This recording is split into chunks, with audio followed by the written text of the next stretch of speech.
मगर अनफॉर्चुनेटली होता ये है कि कई बार या तो सही गाइडेंस नहीं मिलती या फिर पैसे की कमी की वजह से अनफॉर्चुनेटली हम सब कुछ ऐसा करने में लग जाते हैं जो हमें सो कॉल्ड सेटिस्फैक्शन तो देता है, मगर हमें कहीं ना कहीं एक सिक्योरिटी की वजह से वो तसल्ली, वो सुकून नहीं मिल पाता जिसकी तलाश हमें हमेशा रहती है। वेल, डोंट यू वरी, क्योंकि आप यूथ एक्सप्रेस पर हैं और जनाब यूथ एक्सप्रेस नाम ही उस गाड़ी का है जो हमारे यूथ की हर प्रॉब्लम को सॉल्व करती है। इनफैक्ट उनकी गाड़ी को बिल्कुल सही तरीके से ट्रैक पर लेकर आती है। और आज आपकी एक ऐसी ही प्रॉब्लम का सोल्यूशन हम लेकर आए हैं, क्योंकि आज हम बात करेंगे उस टॉपिक की, उस मुद्दे की जिसकी चाह हम सब रखते हैं। अगर आप अपना कोई सेटअप स्टार्ट करना चाहते हैं, खुद का बिजनेस करना चाहते हैं और उसके बारे में समझ नहीं पा रहे कि क्या करें, कैसे करें, तो आज आपकी इससे जुड़ी हर मुश्किल का जवाब आपको मिलेगा, क्योंकि खास तौर से आज हम बात करेंगे स्मॉल स्केल इंडस्ट्रीज की। और इसके लिए दो बहुत ही सीनियर एक्सपर्ट स्टूडियो में आज हमारे साथ जुड़ चुके हैं। इस वक्त हम आपको मिलवाएं, हमारी आज की पहली एक्सपर्ट हैं मिस गीतू मोजा। आप एक कंसल्टेंट हैं और इनके साथ हैं मिस्टर रविंद्र नाथ, आप हैं CEO NSIC। यूथ एक्सप्रेस में आप दोनों का बहुत बहुत स्वागत है और लेट मी इंट्रोड्यूस यू। इसके साथ बहुत ही शानदार ऑडियंस हमारे साथ है, so let's clap for ourselves. Thank you so much. और जैसा कि हमने कहा मैम, आज हम बहुत सारी क्वेरीज को सॉल्व करेंगे। कहीं ना कहीं अक्सर जब हम स्कूल में या कॉलेज की तरफ हम बढ़ते हैं, हम सबके मन में एक बात ज़रूर रहती है कि let's have something of our own, क्यों ना कुछ अपना करा जाए। Most of the times discouragement मिलता है और हम इस थॉट को कहीं ना कहीं ड्रॉप कर देते हैं। So what is the most important thing if you want to do something of your own? बिल्कुल, आजकल ये कंपटीशन के ज़माने में हमको एक बात ध्यान में रखनी होगी। अगर हमें कुछ अपना करना है तो हमें काफ़ी फोकस्ड होना होगा, स्पेसिफिक होना, क्योंकि हम करना क्या चाहते हैं। और अब जिस चीज़ को आप करना चाहते हैं उसके एक विजन स्टेटमेंट ज़रूर होना चाहिए कि मैं इस चीज़ को यहाँ से यहाँ तक ले जाना चाहती हूँ। Always think big, always think positive. एक पॉजिटिव माइंडसेट के साथ अगर आप आगे बढ़ेंगे तो आपकी जो दुविधा है, हर्डल्स है, वो जल्दी पास होंगे, राइट। एक बिजनेस प्लान होना बहुत ज़रूरी है। आपने सोच लिया मन में कि ठीक है, मैं अपने लिए ये करियर ऑप्शन चूज़ कर रही हूँ और मैं अपना एक स्मॉल बिजनेस यूनिट इस्टेब्लिश करना चाहती हूँ। इसके लिए मुझे क्या क्या चीज़ें की ज़रूरत पड़ेगी, क्या कहाँ से फाइनेंसेस आएंगे, कहाँ से मुझे स्किल मिलेगा इस चीज़ को करने के लिए। एक ट्रेनिंग की काफ़ी ज़रूरत है। एकेडमिक्स अपनी जगह पे, लेकिन एक स्पेसिफिक ट्रेनिंग टूल आपके पास होना चाहिए जो आपको will set aside from the crowd, right. और आपको ये सुविधाएं कहाँ से मिलेंगी, सुविधा उसको आइडेंटिफाई करके एक बिजनेस प्लान बना के एक विजन लेके आपको आगे बढ़ना होगा। जब तक विजन आपके पास नहीं होगा और उसको कर गुजरने की क्षमता आप में नहीं होगी, and that positive mind and to make things big, अगर वो आपके अंदर में नहीं है, then somewhere you will collapse. वहाँ पे आप दम तोड़ देंगे, बोलेंगे नहीं मुझसे नहीं होगा। पर ये आपके जहन में कभी नहीं आना चाहिए। शुरुआत से ही एक फोकस्ड अप्रोच लेके आप काम शुरू कर सकते हैं। वंडरफुल, क्या शुरुआत है। और सर, क्योंकि अभी अभी जिक्र आया सही ट्रेनिंग का, सही स्किल्स का, और NSIC एक ऐसा ही प्लेटफॉर्म है जो यूथ को तैयार करता है उनके आगे की लाइफ के लिए। तो सबसे पहले तो मैं चाहूँगी आप NSIC के बारे में हमें ब्रीफली थोड़ा सा बता दें कि किस तरह से आप हमारे यूथ को हेल्प करते हैं। NSIC कई सारे अपने ट्रेनिंग सेंटर्स और इंक्यूबेशन सेंटर्स के माध्यम से ये जो हमारे युवा हैं उनको कई सारे कोर्सेज में हम ट्रेन करते हैं। और जो नया हमारा इनिशिएटिव है वो है कि हम इन लोगों को रोजगार, जी, रादर स्वरोजगार की तरफ क्यों ना लेके जाएं। क्या बात है। और एक तो है कि वो एंटरप्रेन्योर बने, एक है उसको मार्ग दिखाया जाए कि भाई आप एंटरप्रेन्योर बन सकते हैं। वंडरफुल। तो उसके लिए हम लोग क्या करते हैं कि हम कॉलेज के जो स्टूडेंट्स हैं, चाहे वो फाइनल ईयर के हों चाहे वो सेकेंड ईयर के हों, हमारी कई बार प्रयत्न तो ये भी होता है कि स्कूल के स्टूडेंट्स को भी बुलाया जाए और उनको दिखाया जाए कि जॉब लेने से ज़्यादा अच्छा है कि जॉब देने वाले बने। Wonderful, wonderful. वाकई बहुत ही मोटिवेटिंग आप दोनों के ये थॉट्स हैं। एंड मुझसे ज़्यादा मेरे ऑडियंस यहाँ पर एक्साइटेड है, बहुत सारे सवाल आपसे जानना चाहते हैं, पूछना चाहते हैं। तो can we have the first question please? Hello sir, hello ma'am, hello everybody. Ma'am, मेरा क्वेश्चन ये है कि अगर मुझे अपना एक प्राइवेट स्कूल ओपन करना हो तो उसके लिए मेरे को क्या क्या चीज़ों की ज़रूरत पड़ेगी? एक प्राइवेट स्कूल अगर ये खोलना चाहें तो किस तरह की स्कूल कितना बड़ा होगा वो डिपेंड करेगा, आपके कहाँ तक जाने का सोच रहे हैं आप, वो डिपेंड करेगा। एक प्राइमरी स्कूल होगा या फिर full fledged? Ma'am, primary school.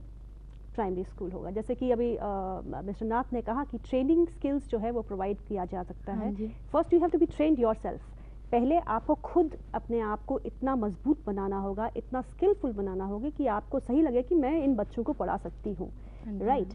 With that idea that you want to provide a good education, आप उसमें आगे बढ़ सकते हैं। प्राइमरी स्कूल के लिए first you have to think कि मैं कहाँ से शुरू करूँ, एक कमरे से रेंटेड लूँ या फिर गवर्नमेंट के पास जाऊँ या फिर किसी बैंक के पास जाऊँ या फिर NSIC के पास हेल्प हाँ के लिए जी। जाऊँ कि मुझे फाइनेंसिस पे थोड़ी बहुत मदद मिले, मुझे पैसा मिले जिससे मैं अपना एक, आई थिंक कंसेशनल रेट्स पे government gives land to for schools also to develop schools.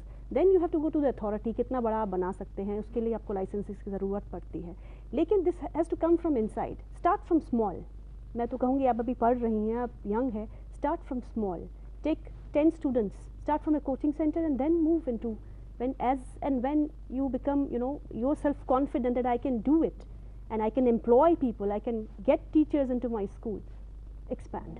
But start Wonderful. from a small school. And as we say हमेशा ध्यान रखिएगा कि जिंदगी में हर बड़ी चीज की शुरुआत एक छोटे स्टेप से होती है, so go for it. Yes. Yeah, good evening sir, good evening ma'am. Myself is Stuti. I want to ask कि आज की डेट में हम लोग ये देखते हैं कि जो स्टूडेंट्स हैं after 12th, after 11th, they have a good career counselling in their schools, but they get a counselling of the courses of like BBA, you pursue law, you pursue this course and that course. Good, that courses are good, but why not we are providing students to move towards this self-entrepreneur line and to create a skill in yourself and to believe in yourself, because they are just know a small scale industry up to the book, not they are aware about that what are the scope after that or what are the skills inbuilt in us, so we can go for it. So scope बहुत यही तो जरूरी मैं है। बता रहा था जो आपको कि हम लोग कॉलेज के स्टूडेंट्स को या स्कूल के स्टूडेंट्स को अपने यहाँ इनवाइट करते हैं और उनको एक पूरा दिन अपने सेंटर्स में, जो हमारा एक सेंटर ओखला में है जैसे, उसमें हम उनको इनवाइट करते हैं कि आप आइए और देखिए उन मशीनों के ऊपर जो कि बिल्कुल सिंपल हैं। सॉक्स निटिंग मशीन है, टॉयलेट रोल मशीन है, bread and biscuit making machine है, सोया मिल्क प्लांट है, ऐसे कई छोटी छोटी वो हैं, ब्यूटी पार्लर है, टेलरिंग आउटफिट्स हैं। इनके ऊपर अगर आप देखें कि आज ज़माना है, हर व्यक्ति चाहेगा कि मैं अपना रोज़गार क्यों ना शुरू करूं, बिल्कुल। तो उसको जब एक पूरा दिन उसके ऊपर बताया जाता है, फिर ये बताया जाता है कि क्या what all goes into the making of a business, तो उस चीज़ों से उनको एक डेफिनेटली एक मोटिवेशन मिलता है। और ये जो कॉन्सेप्ट है हमारा इंक्यूबेशन ऑफ एंटरप्रेन्योर्स का, हमारे मंत्री जी का कहना है ये तो एक लैंडमार्क थिंग है जिसको वो बोलते हैं बेरोजगार से स्वरोजगार। Wonderful wonderful. हाँ जी sir. Good evening sir. Good evening ma'am. Sir मेरा क्वेश्चन ये है कि हम स्वरोजगार स्टार्ट करना चाहते हैं, लेकिन उसके लिए प्रॉब्लम्स बहुत हैं, जैसे कि लाइसेंस है या फिर पैसे हैं। ये बहुत प्रॉब्लम्स आती हैं हमारे लिए कि अगर हम बिजनेस स्टार्ट करना चाहते हैं तो जी, क्यों सर? और मैं यहाँ ज़रूर ये ऐड ऑन करना चाहूँगी सर, जैसा इन्होंने कहा लाइसेंस तो फिर बाद में जाकर आता है, सबसे इनिशियल प्रॉब्लम होती है कि पैसा कहाँ से आएगा और ये डिसाइड करना कि आप क्या करें। तो क्या उसमें भी किसी तरह की काउंसलिंग या फिर किसी तरह से NSIC हेल्प करता है? हमारा जो इंक्यूबेशन का मॉडल है, उस मॉडल में ही 3 महीने के अंदर हम जो ट्रेनी है हमारा, उसको ना केवल कि उन मशीनों के बारे में पर एक पूरे बिजनेस प्लान के बारे में बताते हैं, जी। ताकि वो अपना प्रोजेक्ट, अगर वो खुद का रोजगार लगाना चाहे तो वो अपना प्रोजेक्ट रिपोर्ट एक तैयार करें। उसकी मदद करने के लिए हम रिटायर्ड बैंकर्स को बुलाते हैं वंडरफुल। और उसके बाद उसका प्रपोजल को हम अपने बैंक्स को देते हैं। आज की डेट में NSIC ने 27 बैंकों के साथ टाई अप कर रखा है, वाओ।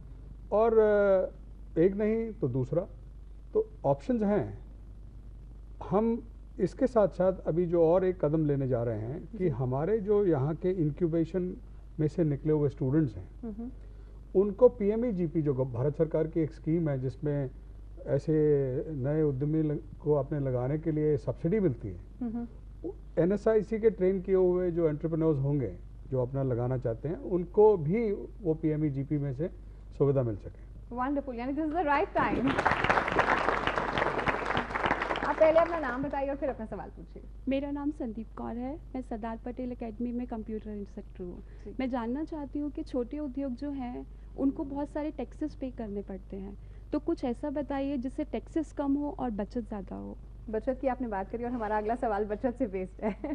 टैक्स पे करना तो अच्छी बात है। पर कुछ ऐसा होता टैक्सेस है थोड़े कि से कम हो taxes जाए और ज़्यादा सेविंग हो जाते हैं। सके। मैं तो अभी यही कह सकता हूँ कि हाल में तो उन्होंने टैक्स की दरें तय कर दी, पर हाँ अगले बार जब बजट बनेगा तो आपके बिहाफ पे हम ज़रूर उनको कहेंगे कि भाई छोटे उद्यमियों के लिए टैक्स भी छोटा रखो। पर अगर आप टैक्स पे कर रहे हैं तो इसका मतलब ये है कि आप ग्रो कर रहे हैं, तभी आप उस टैक्स ब्रैकेट में आते हैं। जी तो टैक्स से इतना परहेज नहीं होना चाहिए। सॉरी, टैक्स हेवन भी बहुत सारी जगहें हैं जहाँ पे टैक्स हेवन कहा जाता है उनको, जहाँ टैक्सेस बिल्कुल नहीं लगते। जी सो वहाँ पे आप सेटअप करेंगे तो taxes would not be that high. Right. So लेकिन इस नोट पर मैं ज़रूर एक बात हमारे व्यूअर्स को कहना चाहूँगी कि अगर आप हमारा ये इंटरेस्टिंग डिस्कशन देख रहे हैं, so one thing is clear, हम बिल्कुल ये नहीं कह रहे कि भाई आप टैक्सेस पे मत करिए। बी अ गुड सिटीजन, जितने टैक्सेस आपके बनते हैं पूरी ईमानदारी से उसको पे करिए। हाँ, आप ऐसे ऑप्शन ज़रूर ढूंढ सकते हैं जहाँ आपको इसमें थोड़ी सी रियायत मिल सके। एम आई राइट? पूछिए अपना सवाल। हेलो सर, मेरा नाम सुरेश है, NSIC ओखला से हूँ मैं। मैं वहाँ से डिप्लोमा जो कर रहा हूँ सॉफ्टवेयर से कर रहा हूँ। मेरे लिए पॉसिबल नहीं हो पाया कि मैं एक अपना ऑर्गेनाइजेशन ओपन कर पाऊँ, क्योंकि मैं वहाँ से सॉफ्टवेयर कोर्सेज कर रहा हूँ। तो मेरे लिए वहाँ से जॉब अपॉर्चुनिटी किस टाइप की होगी? ये बहुत ज़रूरी है, क्योंकि कई बार अगर आपने कोई कोर्स करा, वहाँ से आप पास आउट हुए, उसके बाद आप जुड़ना चाहते हैं उस ऑर्गेनाइजेशन से, तो क्या NSIC या फिर कोई और ऐसा इंस्टीट्यूट क्या इस तरह का प्लेटफॉर्म प्रोवाइड करता है कि अपने ही स्टूडेंट्स को वो वहीं पर कंज्यूम कर ले, जिससे वो और लोगों को सिखाएं? देखिए वो भी सुविधा है, ऐसा नहीं है कि वो नहीं है। कई बार हम ऐसे ही ट्रेंड लोगों को फिट एज अ फैकल्टी रखते हैं। वंडरफुल। अगर उनमें वो क्षमता है कि वो दूसरों को भी पढ़ा सकें, ताकि ये सिलसिला चलता रहे ट्रेनिंग देने का और सीखने का। पर साथ साथ हम अपने सेंटर में तकरीबन 27 कंपनियों को ओखला में ही बुलाते हैं, ताकि कैंपस रिक्रूटमेंट हो सके। जी। तो ऐसा नहीं है कि हम अपने यहाँ अब्जॉर्ब करने की अगर सुविधा नहीं है तो बाहर नहीं है, वो भी हमने क्रिएट की है। बट ऐसा भी नहीं है कि आज अपना रोजगार नहीं लगा सकते। जी। मेरा ऐसा मानना है कि भले इन्होंने IT में कुछ किया है तो उसमें भी अपना ट्रेनिंग सेंटर खोल सकते हैं छोटा सा। जैसे वो बात कर रही थी अपना स्कूल खोलने का। बिल्कुल, IT is very much in demand. पर यहाँ मैम मैं ज़रूर आपको पूछना चाहूँगी, कई बार ऐसा होता है कि आप किसी जॉब के लिए गए, आपने इंटरव्यू अपने तरीके से बेस्ट दिया, लेकिन आपको रिजेक्शन फेस करना पड़ा, एंड यू नो उसके बाद थोड़ा सा यू फील लाइक कि नहीं, शायद वो जॉब अप्रोप्रिएट नहीं था, या फिर पूछने वाले ने कुछ गलत पूछा। बहुत ज़रूरी ये जानना कि जब आप किसी इंटरव्यू के लिए जा रहे हैं तो क्या वो बेसिक चीज़ें हैं जिनको you definitely have to look for, जिसको आप इग्नोर नहीं करेंगे? You have to be confident. जितना आप कॉन्फिडेंट होंगे अपने सब्जेक्ट के बारे में और आप इंटरव्यू देने जा रहे हैं, तो आपको पता होगा कि आप इंटरव्यू किस लिए देने जा रहे हैं। Right. I mean the job profile is always known. तो आप उस प्रोफाइल में फिट होते हैं या नहीं, पहले ये देखना होगा। अगर आप उसमें अनफिट है तो आपको जाने की ज़रूरत ही नहीं। First see that you fit in. अगर आप वहाँ फिट इन हो रहे हैं तो आप ज़रूर जाइए वहाँ पे, और उतने ही कॉन्फिडेंस से आप उस इंटरव्यू को फेस करिए। अगर आप एक स्किल्ड पर्सन हैं और अपने स्किल को अच्छे से जानते हैं, तो ऐसा कभी नहीं होगा कि आपको रिजेक्ट किया जाएगा। और अगर आप रिजेक्ट भी होते हैं, डोंट गेट डीमोटिवेटेड। कंपटीशन हर जगह पे है, कुछ लोग पास होते हैं, कुछ लोग फेल हो जाते हैं, लेकिन फेल होने वाले ऐसा नहीं है कि ज़िंदगी छोड़ देते हैं। आगे बढ़ने के बहुत कई रास्ते मिलते हैं। Maybe you are the one who starts your own entrepreneur, you are successful, right? Maybe अगर आपको जॉब से रिजेक्ट किया गया, कल को आप अपना कहते हैं कि मैं अब खुद शुरू करती हूँ जो मुझे करना है, और एक रूम से आप शुरू करते हैं और एक बड़ी सी कंपनी बना देते हैं। Infosys started from A garage. Yes, with yes. 10,000 rupees. Hello ma'am, hello sir. I am Richa Singh from New Delhi. I am doing DAS from Okhla, NSIC. I have a question, talking about the private sector mostly. We seen we have heard this daily ki MNC people say they don't have that stability factor in them. People get one job, they leave it after working 2-3 months. So what are the measures we can take to be stable in even our private jobs also? Because या please, in fact Richa ने जो बोला stability, ये stability कई बार बहुत सारी ऐसी चीज़ों में या फिर ऐसे फील्ड में आती है जिसमें आप इंटरेस्टेड नहीं है, लेकिन क्योंकि वहाँ पर आप स्टेबल रहेंगे, वहाँ पर आपको एक सिक्योरिटी मिल रही है, इसलिए आपको लगता है अच्छा ठीक है वो सब छोड़ो, क्यों ना ये सिक्योरिटी दे रहा है इसी के साथ हो जाओ। हाउ राइट, और या फिर कितना सही ये सोच या इस थॉट के साथ चलना है। This is for me. Yeah. For both of you, ma'am. Any of you can answer. So would answer. देखिए, चेंज करने में कोई गलती नहीं है अगर वो आपकी बेहतरी के लिए है, पर रोज़ रोज़ चेंज करने से आप एक इम्प्रेशन दूसरे एम्प्लॉयर को देती है कि ये ज़्यादा लंबा टिकने वाले नहीं है। तो उसके चलते हुए अगर आपको एक अच्छी जॉब भी मिलनी होगी तो वो एम्प्लॉयर आपको देगा नहीं। तो ये सारे बातों को देखते हुए while age is on your right side, you should always try and go for a change, but then don't become a rolling stone. True. You want to add on something? So that's what I want to tell her कि अगर आप एक organisation में जाते हैं उसको समझने में ही आपको 2-3 महीने लग जाते हैं कि वहाँ का वर्क एनवायरनमेंट कैसा है, क्या करते हैं, इसको आगे बढ़ने के लिए हमें कैसे चलना पड़ेगा, और उसी 3 महीने में आप बोलते हैं कि मैं छोड़ के जा रही हूँ, I don't want to do, I want to just move to the other company, which is not fair. And अगर आप ऐसे ही करते रहेंगे तो you will face rejection from the good companies in the future. So don't do like that. Yes. Hello sir, hello ma'am, मेरा नाम गीता है। सर मैं ये जानना चाहती हूँ, अगर हम सोया मिल्क में अपना करियर चुनते हैं, प्लांट लगाते हैं, तो इसमें हम कितनी सक्सेस पा सकते हैं? सोया मिल्क का प्लान सर। सोया मिल्क तो आजकल जी सर। लोग इतने हेल्थ कॉन्शियस हो गए हैं कि वो नॉर्मल दूध को छोड़ के सोया मिल्क की तरफ जाना शुरू हो गए। हमारे NSIC के इंक्यूबेशन सेंटर से कुछ लोगों ने जो ट्रेनिंग पाई और सोया मिल्क के ऊपर किया, उन्होंने अपना आउटफिट लगा लिया जब, तो it's a roaring success. Soya milk है, फ्लेवर्ड मिल्क है, उसका टोफू है, ये सारे प्रोडक्ट्स जो हैं वो मार्केट में बहुत तेज़ी से बिकते हैं। और ये जो स्टोर कॉन्सेप्ट आया है आजकल, you have all these retail stores coming up, वहाँ पे आपको शेल्फ स्पेस आसानी से मिल जाती है, and people who are very health and diet conscious can pick it up. I mean जो अर्बन एरियाज़ में है सोया का ज़्यादा यूज़ होता है जितना रूरल एरियाज में नहीं होता, but then it is a very successful thing. जी, can you have the next question? Good evening sir, I am Shivani. Good evening ma'am. Ma'am ये सर मैं आपसे ये पूछना चाहती हूँ कि जो आपकी ट्रेनिंग है इंक्यूबेशन की बहुत अच्छी है, बहुत अच्छी लगी हमको, हम बहुत कुछ सीख रहे हैं उससे, पर सर थोड़ी सी प्रॉब्लम बस ये है कि उसमें थ्योरी ज़्यादा है और प्रैक्टिकल बहुत कम है। तो सर प्रैक्टिकल हमें बहुत कम टाइम मिल रहा है सीखने के लिए और थ्योरी ज़्यादा हो रहा है, तो थोड़ा हम अभी ये आप सीख रहे हैं या पूरा कर लिया कोर्स? नहीं सर, पूरा नहीं किया है अभी। अभी पूरा नहीं किया? हाँ जी।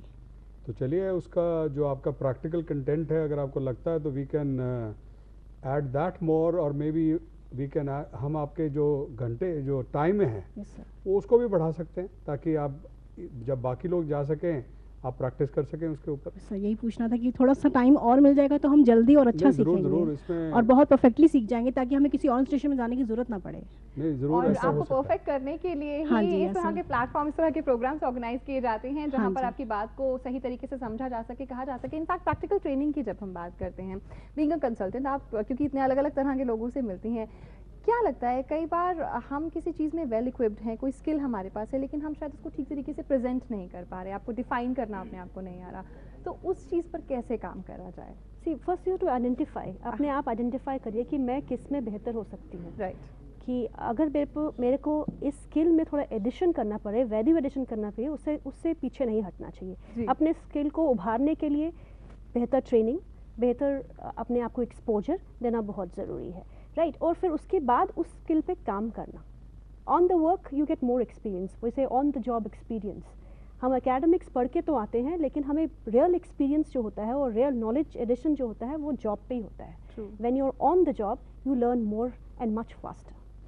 सो अपने स्किल को आइडेंटिफाई करके उसको आगे बढ़िए, उसको तराशिए। जी ऋतुराज, मैं ऑलरेडी एक स्मॉल स्केल सेक्टर से जुड़ा हूँ जिसमें आईटी में हम लोग एक अपना छोटा सा वेंचर रन कर रहे हैं दिल्ली के अंदर ही।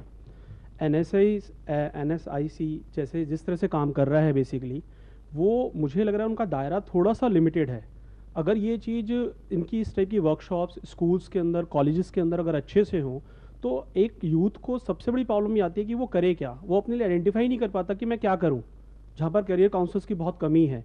जो संपन्न परिवारों से हैं वो सब तो खैर कहीं ना कहीं गाइडेंस ले लेते हैं, लेकिन जो बच्चे हमारे बेचारे गरीब परिवारों से हैं या पढ़ना चाहते हैं या कुछ और आगे काम अपना करना चाहते हैं, उसके लिए नहीं, अभी नहीं है। जिस टाइप से आप सॉल्यूशन सर बता रहे हैं, जो मेक इन इंडिया का जैसे कॉन्सेप्ट है, अगर उस हिसाब से हम लोग इस NSSIC के लिए प्रोजेक्ट को बहुत लार्ज स्केल पे करें तो आई थिंक वो लोग अच्छे से काम कर सकते हैं। तो उसके लिए कोई आप लोग थोड़ा सा इसमें कहीं वर्क कर रहे हैं, क्योंकि बहुत लिमिटेड दायरे में ओखला या जैसे कुछ सेंटर्स में वो लोग लिमिटेड है, मतलब बहुत सारे लोग इसके लिए अवेयर नहीं है। यानी ज़्यादा से ज़्यादा आप डिमांड में हैं, लोग ज़्यादा से ज़्यादा संख्या में आपसे जुड़ना चाह रहे हैं, क्या इसकी तरफ कुछ काम किया जा रहा है? ऐसा है, जब एक कॉन्सेप्ट अच्छा लगने चलने लगता है तो उसकी डिमांड अपने आप बढ़ती है।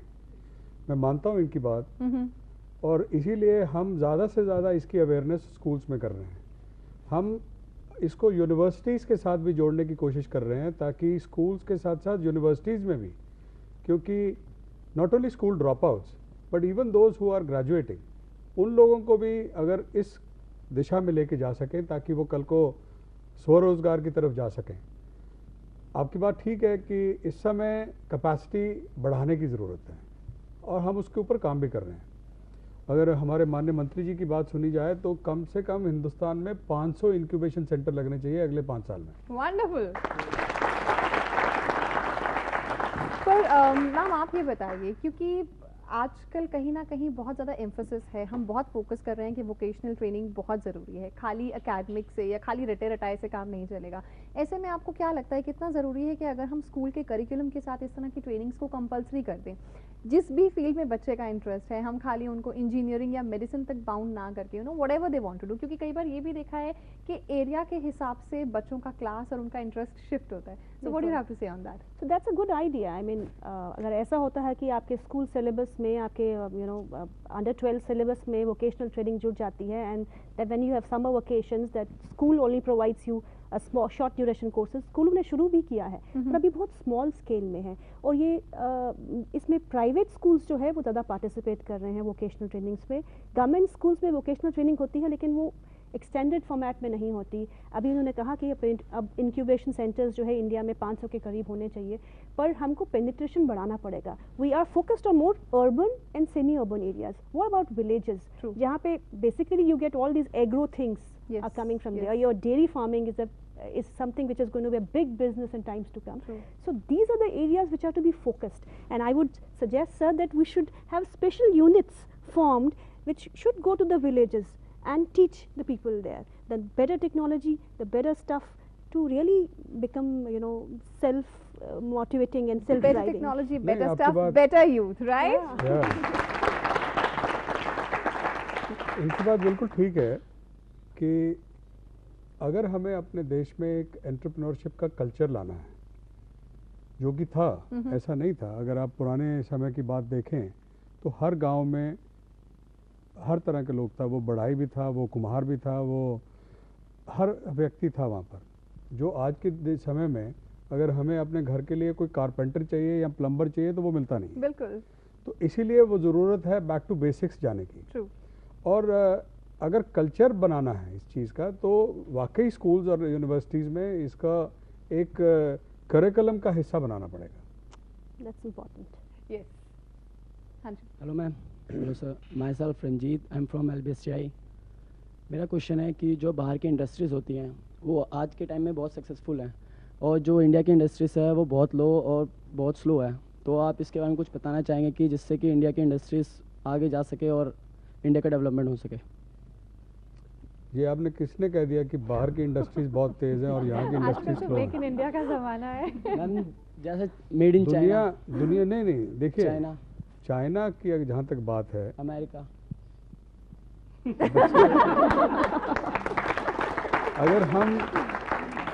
अगर हम सुनी सुनाई बात पे जाएंगे तो कुछ भी बात पे भरोसा कर लेंगे, वो ठीक नहीं रहेगा। जहाँ तक चाइना की बात है, हम सब जानते हैं कि दुनिया आज हिंदुस्तान की तरफ आना चाहती है। बिल्कुल। इवन अमेरिका में भी हाल में आपने जब प्रधानमंत्री जी गए थे तो उसका रिस्पांस देखा आपने जी। हमारे प्रधानमंत्री जी का मेक इन इंडिया और मेड इन इंडिया का जो नारा है वो तकरीबन पूरे दुनिया भर में लोगों को आकर्षित कर रहा है। वो इसीलिए कर रहा है कि हमारे पास जो है वो दुनिया के पास नहीं है। बिल्कुल। तो हमारे इसलिए पास जो है वाकई वो दुनिया के पास नहीं है, इतना वंडरफुल यूथ जिसके पास हो, Yes. 60% से ज़्यादा जहाँ पॉपुलेशन यंग हो। सिंपल सा फंडा है बॉस, अगर आप नेगेटिव सोचना शुरू करेंगे तो आप सब कुछ नेगेटिव पाते जाएंगे, लेकिन अगर आप पॉजिटिव होकर अपनी एनर्जी को चैनलाइज कर कर ये सोचेंगे we are the best, so for sure we will rock and we have to rock. क्योंकि टाइम कम है इसलिए मैं ज़रूर चाहूँगी कि आप जल्दी जल्दी अपने क्वेश्चंस ले लें जिसका आंसर किया जा सके। Yes hello sir, hello ma'am, my name is Gautam Verma. I am just asking one question कि गवर्नमेंट जो है हमारी 11th 12th या 10th 12th तक की स्टडी में बच्चों को, स्टूडेंट्स को बहुत सारी फैसिलिटीज़ प्रोवाइड करती है, but then after than 12th class students के जो एम्बिशंस होते हैं like related to the professional को CA CS CW and apart this BBA and MBA, तो कुछ स्टूडेंट्स जो होते हैं जिनकी like belongs to the villages, तो कुछ स्टूडेंट्स की जो होते हैं फाइनेंशियल कंडीशन ख़राब होती है, तो उनको फिर गवर्नमेंट कैसे हेल्प कर सकती है, मतलब उनको पैसे यानी जो देकर? कुछ करना चाहते हैं मगर फाइनेंसेस की वजह से नहीं कर पाए, क्या किसी तरीके से कोई हेल्प, कोई सपोर्ट, उनके लिए कोई तरीका? आई थिंक बैंकिंग सिस्टम में you have educational loans available at cheaper rate of interest for education. एक तो वो एक ऑप्शन हो सकता है। If he is not if he doesn't get a loan from bank, then there's a problem. Then you can go to vocational training institutes like NSIC. There are many institutes. हमारे India में problem है कि हमने उन institutes को market अच्छे से नहीं किया, लोगों को पता नहीं है कि इंस्टीट्यूट्स है भी और करते भी क्या है। Like for example NSIC, it does many things, it arranges finances for you, it gives you training, it supports, it has a buyer seller meet also. If you get into business, it has incubation center also, it arranges buyers for you, it arranges suppliers for you. There's so many things, but I would suggest sir that they should market themselves well because people are not knowing about it. In fact मैं ज़रूर चाहूँगी क्योंकि आज आप youth express पर हैं और वो लाखों लोग जो आपको देख रहे हैं, उस यूथ के लिए ज़रूर आप कुछ कहें। देखिए NSIC जो भी उद्यमी हो, चाहे छोटा हो चाहे बड़ा हो, उसके लिए हर तरह की मदद करने के लिए हम हैं तैयार। चाहे उसको मार्केटिंग सपोर्ट चाहिए, कच्चा माल चाहिए, माल बेचने के लिए रजिस्ट्रेशन चाहिए, उसके बाद उसके बिहाफ पे टेंडर्स में पार्टिसिपेट करना है, पार्टिसिपेट करने के बाद उसको ब्रिज फाइनेंस चाहिए तो वो हम देते हैं, कच्चा माल लेने के लिए क्रेडिट चाहिए तो वो हम क्रेडिट सपोर्ट प्रोवाइड करते हैं। 27 बैंकों के साथ आपको जितना भी ऋण चाहिए, कोई सीमा नहीं है, कोई लिमिट नहीं है, वो है। टेक्नोलॉजी इंक्यूबेशन सेंटर्स में हम आपको ट्रेन करते हैं, स्किल डेवलपमेंट करते हैं, विदेशों में लेके जाते हैं। Exactly, यानी कितना कुछ NSIC कर रहा है, there is no limit. There is hardly anything, any area where NSIC is not present. Exactly, and on this very note, sir and ma'am, thank you so very much for coming to Youth Express. Thank you so much कि आप हमारे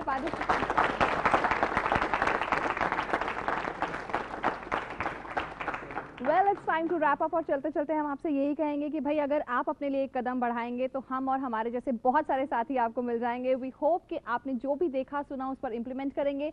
Next week, we'll see you again. Till then, take good care of yourself. नमस्कार।